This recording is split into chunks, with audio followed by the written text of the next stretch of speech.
ناظرین کرام، روز اطہر پر صلاۃ و سلام کے بعد کس طرح دعا کرنی چاہیے، آئیے آج ہم جانتے ہیں۔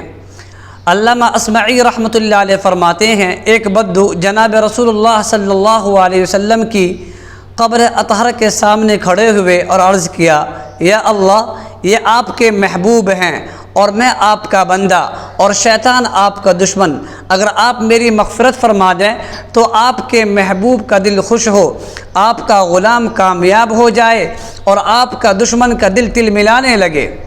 اگر آپ میری مغفرت نہ فرمائیں تو آپ کے محبوب کو رنج ہو اور آپ کا دشمن خوش ہو اور آپ کا غلام ہلاک ہو جائے۔ یا اللہ، عرب کے کریم لوگوں کا دستور یہ ہے کہ جب ان میں کوئی بڑا سردار مر جائے تو اس کی قبر پر غلاموں کو آزاد کیا کرتے ہیں۔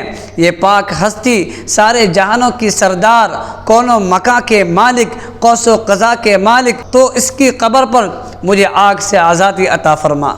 علامہ اصمعی رحمۃ اللہ علیہ فرماتے ہیں، ابھی اس کی دعا ختم نہ ہوئی تو غیب سے ایک آواز آئی، تم نے اپنے تنہا کے لیے آزادی مانگی، تمام آدمیوں کے لیے آزادی کیوں نہیں مانگی؟ جاؤ، ہم نے تمہیں آگ سے آزاد کر دیا۔ تو جو حضرات روز اطہر پر تشریف لے جا رہے ہیں، انہیں چاہیے کہ اس طرح کے دعاؤں کا اہتمام ضرور کریں۔